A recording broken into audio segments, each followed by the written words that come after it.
two neighbors with nuclear weapons on the brink of war.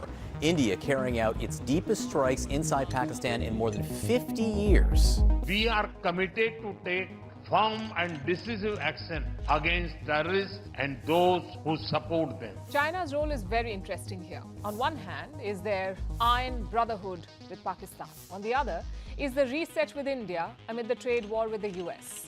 What does China value more? India has just unleashed hell on Pakistan. Over the past few hours, dozens, if not hundreds, of missiles flew across the skies and blew up at least 9 terror-linked locations across Pakistan and Pakistani-occupied Kashmir. But you know what's crazy? This isn't even Pakistan's biggest nightmare right now. It's China. Xi Jinping dreaded this exact moment ever since Pakistan pulled off a horrific terrorist attack against India. You see, on April 22nd, 2025, 5 heavily armed terrorists carrying M4 carbines and AK-47s quietly crossed into Indian territory and entered Pahalgam, a well-known tourist spot in Kashmir. Just like the attacks we saw in Israel, where civilians were deliberately hunted down, these men went after Hindu civilians, targeting them deliberately and murdering dozens in cold blood. They stopped tourists one by one and forced them to prove they were Muslim by reciting a Quranic verse. If someone passed, they were let go.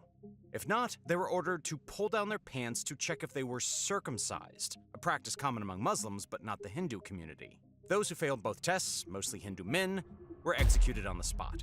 Their wives, children, and friends were made to watch. And now they're left with a kind of trauma that never leaves. And that's exactly why India isn't holding back anymore. They're retaliating with raw vengeance. And whether China likes it or not, it will be dragged into this. Because if it doesn't step in, the hundreds of billions it has poured into Pakistan won't just go up in flames, so will its entire South Asian strategy. If that wasn't bad enough, Pakistan's military heavily relies on Chinese-made weapons, most of which haven't faced a single real-world conflict intense enough to genuinely test if they perform as effectively as China claims. This ongoing conflict is the first true battlefield test for Beijing's military technology, and by the looks of it, things aren't going well. Chinese-supplied radar and missile defense systems have utterly failed to protect Pakistani airspace, allowing India to hit every intended target, one terrifyingly close to Lahore itself. Even more humiliating, a Chinese-made JF-17 Thunder, an advanced 4th-generation fighter jet, has already been shot down. That's an enormous embarrassment for both Islamabad and Beijing. So if this conflict blows up into a full-scale war, no one's going to care who started it. The blame game will end, and the chain reaction will begin. Everyone with even a shred of influence, near or far, will be pulled into it, and China will be at the front of that line. Now, of course, YouTube is not a fan of war-related topics, and CCP bots are not a fan of videos that criticize the CCP. So in this video, we need your help more than ever. If you can hit that like and subscribe button down below, it really does help us out with this YouTube algorithm. Okay, let's start. Now, we all know that China and Pakistan like to call themselves all-weather Iron Brother allies. This deep bond began in 1951, when Pakistan was one of the first Muslim nations to recognize the new People's Republic of China. Since then, Beijing has poured loads of cash into Islamabad, to the point where today, 1/3 of Pakistan's entire external debt, roughly $30 billion, is owed to Chinese state banks and commercial lenders, making Beijing by far Pakistan's biggest creditor. If we're being honest, China couldn't care less about Pakistan's stability or long-term prosperity. For the CCP, Pakistan is nothing more than a strategic cash cow, and the China-Pakistan Economic Corridor, or CPEC, is exactly how they milk it. CPEC is a $62 billion mega-project at the very heart of China's Belt and Road Initiative. It includes a massive network of highways, railroads, fiber-optic communication cables, power plants, and industrial parks, all linking Kashgar and China's Xinjiang province directly to Pakistan's deepwater port of Gwadar on the Arabian Sea. China has secured a 40-year lease that gives it control over the Gwadar port, letting Beijing pocket around 90% of all the revenue generated. Meanwhile, Pakistan is left scrambling for whatever's left. The crazy part is, China has cunningly structured these contracts in a way that makes it almost impossible for Pakistan to ever realistically pay back the huge loans tied to these projects. Basically, the terms are stacked completely against Pakistan from day one. Chinese firms were handed huge equity stakes, generous long-term leases, and guaranteed payments. On top of that, Pakistan even agreed to purchase the electricity generated from CPEC power plants at extremely high, fixed rates, which they're legally obligated to pay, no matter what happens to their economy. In fact, some of these agreements openly promise Chinese investors massive returns, as much as 34.5% every single year. With terms like these, it's clear that sooner or later, Pakistan will be completely overwhelmed by debt. Eventually, they'll have no choice but to hand over full control and permanent rights to critical infrastructure like ports, power plants, and highways directly to China. It's a classic debt trap, and one that's already caught dozens of other countries in its net. But China isn't just in this for quick cash or massive returns. The real benefit China gets from CPEC goes way beyond just money. It also provides China with an incredibly important alternative shipping route, one that lets Chinese oil tankers and cargo ships completely bypass the narrow and vulnerable Strait of Malacca. Right now, about 80% of China's imported oil passes through this strait, which the US Navy, or regional rivals like India, could block off in a military confrontation or a geopolitical crisis. That's exactly why the China-Pakistan Economic Corridor, CPEC, is so strategically important. It gives China a critical backup route, dramatically reducing this vulnerability. India knows this, and that's precisely why, if China tried to intervene or send military support to Pakistan, then CPEC would instantly become India's #1 military target. To justify this attack, India has already openly declared the entire corridor a violation of its territorial sovereignty, because it runs right through land India officially claims as its own. Gwadar Port, the southern endpoint of CPEC, is especially concerning for India, as New Delhi suspects it will soon serve as a Chinese naval base.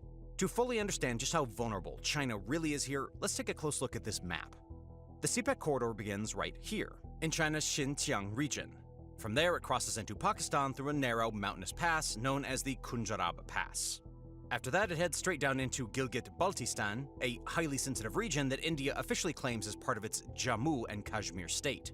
So basically, this massive Chinese-funded project cuts right through territory that's already deeply disputed.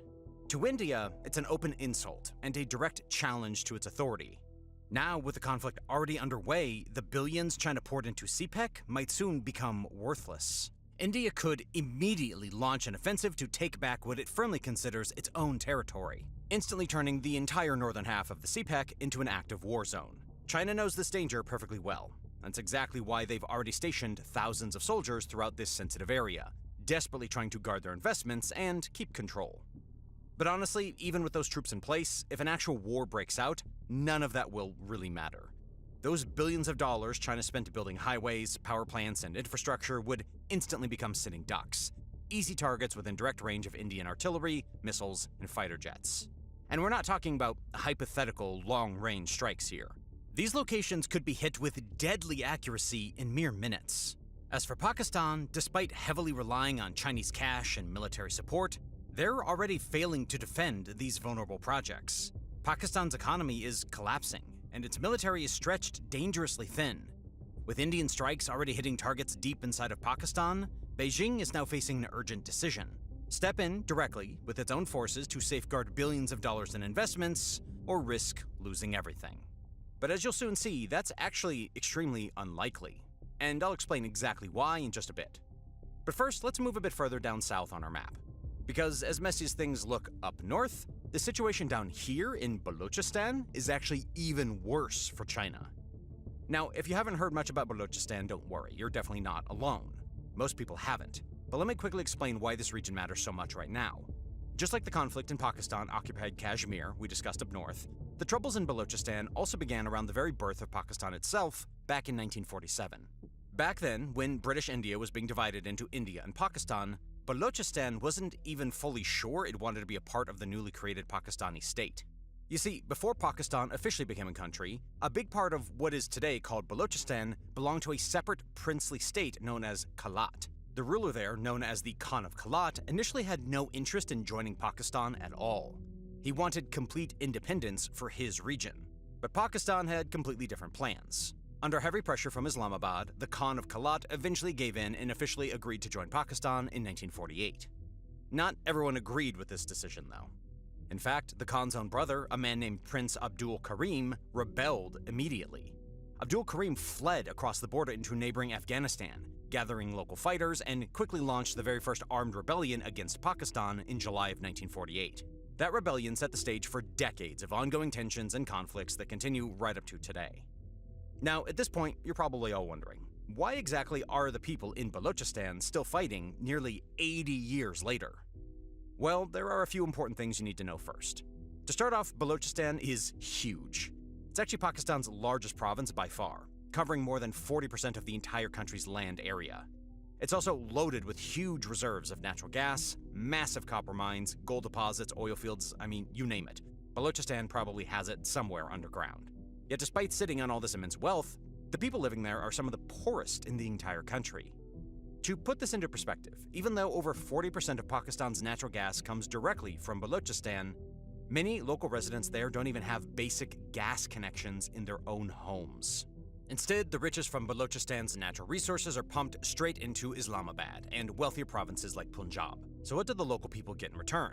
Honestly, not much. Mostly pollution, neglect, poverty, and empty promises. Basic essentials like schools, hospitals, and even clean drinking water are often scarce or completely missing in many parts of Balochistan. Politically, local Baloch leaders are regularly ignored, sidelined, or completely shut out by powerful outsiders, political elites, or the Pakistani military. So with all of that going on, you can probably imagine how frustrated locals felt when China suddenly turned up around the late 2000s, ready to spend billions of dollars building roads, railways, and pipelines straight through their tribal land. At first, China made huge promises. They talked about creating thousands of new jobs, bringing better lives, opportunities, wealth, and basically making locals feel like they finally struck gold. But in reality, those promises never actually came true. Instead, local people woke up to a completely different reality of Pakistani troops everywhere, Chinese managers running things, and highways slicing right through tribal lands that had belonged to them for generations. Foreign flags started appearing in their hometowns. Checkpoints popped up all over the place, and pretty soon, locals didn't even recognize their own neighborhoods anymore. It definitely didn't feel like home.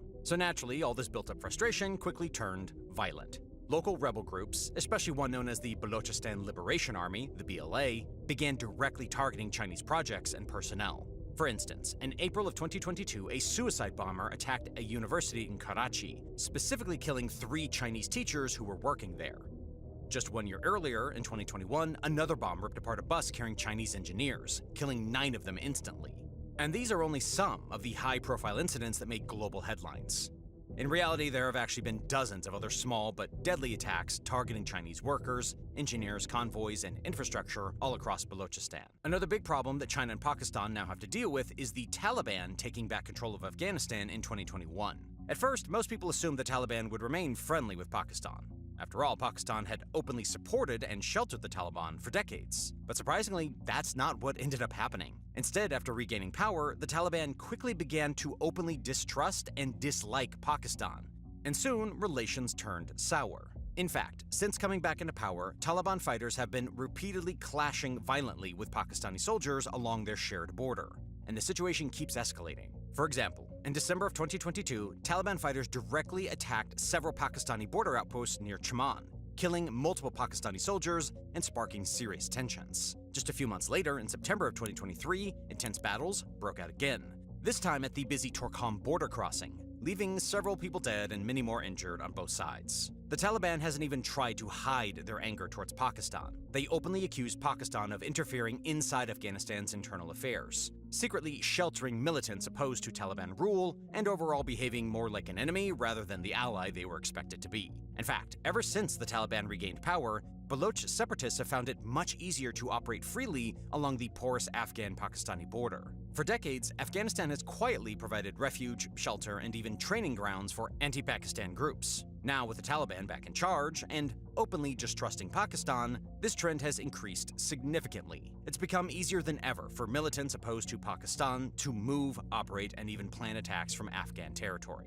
Meanwhile, surprisingly, the Taliban's relationship with India has actually been warming up lately. At first, India was understandably cautious. Remember, the Taliban used to be considered enemies, especially since India strongly supported the previous Afghan government. But recently, the Taliban government and India have started quietly engaging in direct talks, trying to find common ground. In fact, India has even sent humanitarian aid to Afghanistan, and reopened its embassy in Kabul. Basically, India seems to be following the old logic of the enemy of my enemy is my friend. And honestly, so far, it seems to be working pretty effectively for them. There are even rumors floating around, though I have to mention nothing is officially confirmed yet, that certain factions within the Afghan Taliban might secretly be helping India hunt down Pakistani militants or wanted individuals hiding near the Afghan-Pakistani border. Now, this might sound surprising at first, but if you think about it, it's actually not completely crazy. Historically, the Taliban have had deep connections and working relationships with different militant groups. Making these sorts of quiet, behind-the-scenes arrangements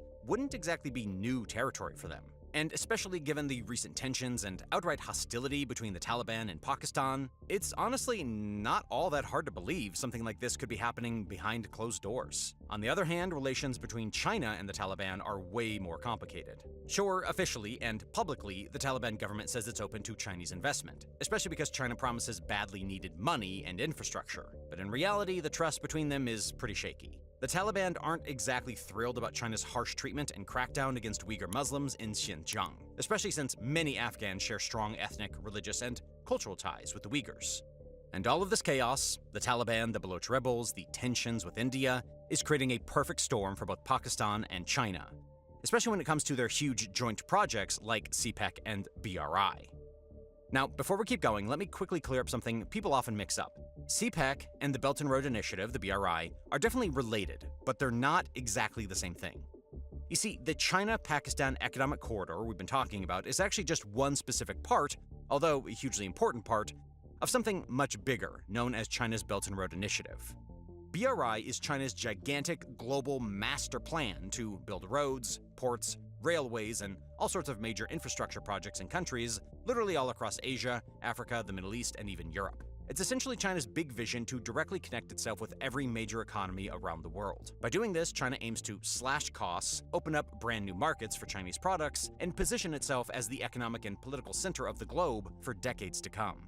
And if you thought CPEC was massive, then the Belt and Road Initiative is on a whole different level. It's basically the godfather of mega projects. To put things into perspective, China has already dumped around $1 trillion into the BRI. And that's just the tip of the iceberg. Experts now believe China's total investment in this gigantic global scheme could explode beyond a mind-blowing $4 trillion by the late 2030s. Yeah, you heard that right, trillion with a T. We're talking about an amount of money large enough to completely reshape the global economy, politics, and power dynamics for generations to come.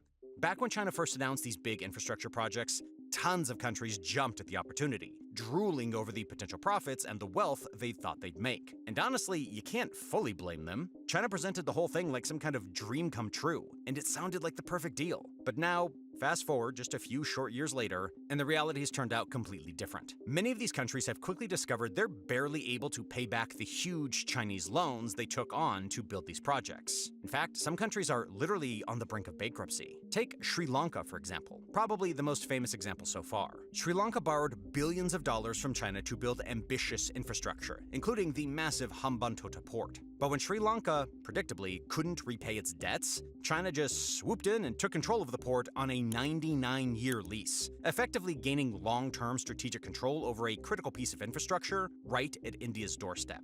And this isn't just happening in Sri Lanka. Over in Africa, nations like Zambia, Kenya, and Ethiopia are now buried under enormous debt from Chinese projects. And sadly, they've seen very little actual economic benefit.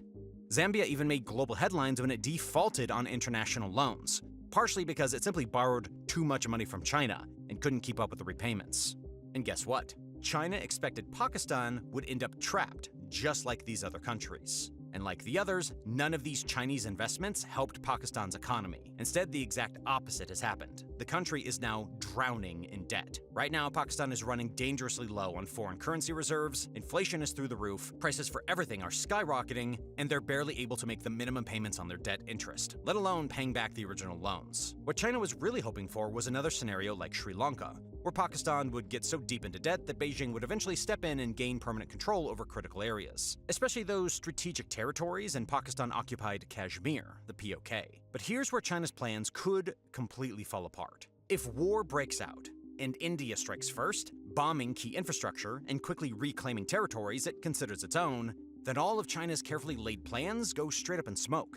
losing control of CPEC, the crown jewel of the Belt and Road Initiative, would set off a massive chain reaction, becoming the first domino to fall in China's global strategy. I mean, think about it. Every other nation involved in the BRI would suddenly stop and ask themselves, wait a second, if China couldn't even protect their biggest project right next to their own borders, why are we risking our economies with these projects too? And so would be the death of Xi Jinping's ultimate dream project. That's exactly why the instability around CPEC is a ticking time bomb for China's entire Belt and Road Initiative. And trust me, China absolutely cannot afford for this to fall apart. If all of this still doesn't feel like enough reason for China to jump in and defend Pakistan, well then let me give you a few more reasons. Right now, thousands of Chinese engineers, technicians, and even soldiers live and work inside Pakistan.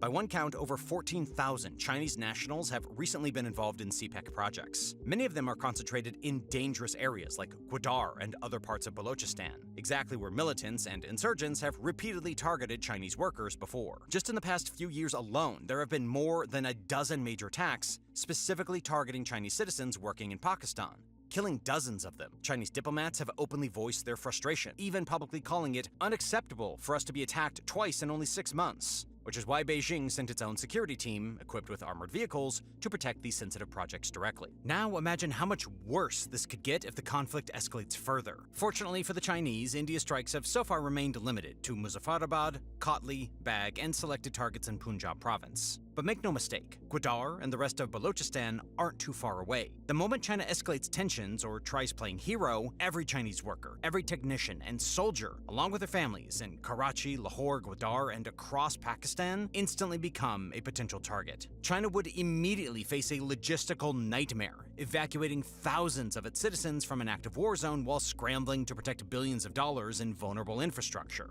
In a desperate situation, the Pakistani army might even hand over direct protection of some crucial assets entirely to China. But realistically, Beijing knows very well that it simply can't afford to ignore an Indian offensive threatening its own people and facilities. In other words, having so many citizens and critical investments scattered across Pakistan guarantees that China would be forced to step in one way or another. But that's exactly why, over the past few decades, China has continuously pushed, bribed, or outright bullied Pakistani politicians and generals into heavily relying on Chinese-made weapon systems. Today, Pakistan is officially the single biggest buyer of Chinese military equipment anywhere in the world, purchasing everything from advanced JF-17 fighter jets, VT-4 main battle tanks, and powerful armed drones to sophisticated missile defense systems. This heavy reliance on Chinese hardware means that if China decides to directly step into the conflict, its forces would seamlessly integrate with Pakistan's military, since both would already be using largely identical equipment and systems. Meanwhile, on the other side, India would be fighting with a complex mix of Russian, French, Israeli, American, and domestically developed weaponry. Military analysts around the world have pointed out that clearly any war between India and Pakistan would essentially turn into a live, real-world battlefield test. A direct face-off between Chinese-made weapons and India's mix of Western-backed and domestically built systems. And the results of this test would have huge global consequences. Essentially, it could decide whether China continues to dominate as one of the world's top weapons suppliers, or if its military exports suddenly take a massive hit to their reputation. The same goes for the West. If India's Western-made weapon systems perform exceptionally well, they'd instantly attract global buyers and build trust worldwide. We've already seen what happens when military systems don't perform as expected. Just look at Russia. Over the past 3 years, Russian weapon systems have performed embarrassingly bad in Ukraine, damaging Russia's global reputation again and again. It's now safe to say that Russia's days of dominating the global weapons market are effectively over for at least this decade, probably longer. And now, just a few hours into this conflict, Chinese military hardware is also failing. Supposedly advanced radar systems proved useless. Missile defenses offered no real protection. And a prized Chinese-built JF-17 fighter jet has already been shot out of the sky. If China's weapon systems can't survive even a few hours of missile attacks, then imagine the dreadful scenario of an all-out war. But beyond just weapon sales and reputation, there's another huge reason why China absolutely can't afford to lose Pakistan or see it falling apart. Strategically, Pakistan has always acted as China's frontline ally and a crucial buffer against India's growing power in South Asia. The two countries even solidified this alliance decades ago. Back in 1963, Pakistan officially handed over the mountainous Shaksgam Valley, just north of Kashmir, directly to China, helping Beijing cement its control over key parts of the broader Kashmir region. Today, China directly controls about 20 to 30% of Kashmir, including the high-altitude Aksai Chin Plateau, an area also claimed by India. And this region isn't just symbolic or politically sensitive, it's incredibly important strategically. Aksai Chin holds China's critical highway G219, which is the only reliable land connection between China's Xinjiang province directly with Tibet. Military experts repeatedly warn that losing control of Aksai Chin, or even temporarily having this crucial highway cut off due to fighting, could seriously threaten the security and stability of China's entire western border region. If India and Pakistan go to war, there's a real chance Indian forces might push even deeper into disputed territories. That could quickly put Indian soldiers just a few miles away from China's own border, the sensitive Line of Actual Control, or the LAC, in Ladakh. Indian military commanders have openly said that they're actively preparing to handle two hostile borders at the same time. Basically, they're making it crystal clear they're ready to take China directly if that's what the situation demands. And we've already seen exactly how tense and dangerous this scenario can become. Back in 2020, Indian and Chinese troops violently clashed in Ladakh's Galwan Valley.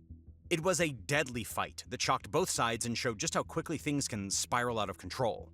So in a major conflict with Pakistan, India might deliberately provoke or escalate tensions near Ladakh, intentionally opening up a second front just to pile immense strategic pressure directly onto China's sensitive region of Tibet. India knows exactly how to push China's buttons in this area. Tibet is already an extremely delicate region for China, politically, culturally, and militarily. Even a small escalation near Ladakh could force China into diverting critical resources, dealing with internal instability, or worse, a wider border conflict. In fact, India has been actively preparing for exactly this kind of scenario. They recently ordered advanced military aircraft, like the French Rafale jets, specifically to strengthen their capabilities in high-altitude border regions like Ladakh. India also possesses one of the most feared missile systems in the world, the supersonic BrahMos missile, jointly developed with Russia. This missile can strike targets deep inside enemy lines at speeds 3 times faster than the speed of sound, and is almost impossible to intercept. Deploying BrahMos missiles along Ladakh or the broader Himalayan border would give India a massive strategic advantage. It would allow Indian forces to threaten Chinese infrastructure, airfields, and military bases deep into Tibet within just minutes, essentially holding China's critical western regions hostage. But even with all these reasons for China to jump into a conflict on Pakistan's side, there are some very solid reasons why Beijing might just stay quiet and not try to intervene at all. First off, China's economy, after decades of breakneck growth, is now barely crawling forward. 2023 and 2024 were brutal. Economic growth took a massive hit from a huge real estate crash and extremely weak domestic consumer demand. China is also piling up record levels of debt. According to one IMF report, China's government debt rose to 60.5% of GDP in 2024. That's up from 38.5% just 5 years earlier. And its overall debt, including corporations, households, and local governments, is now around 312% of GDP, among the highest levels anywhere on Earth. Even local governments are drowning in unpaid mortgages for ghost housing complexes and empty shopping malls. China's leaders have gotten so desperate they're injecting billions of dollars into the system, desperately trying to hit their modest 5% growth targets. On top of that, China's population has actually started shrinking. In 2023, the country recorded its lowest birth rate ever, losing roughly 1.4 million people. Over the next few years, nearly 300 million Chinese workers are set to retire from the workforce entirely. That means fewer people spending, huge pension liabilities, and rising youth unemployment. Now, imagine adding a massive military conflict into this already strained economic environment. China simply can't afford another expensive, destabilizing adventure right now. They desperately need every bit of their resources and focus to reboot their economy and support their rapidly aging society.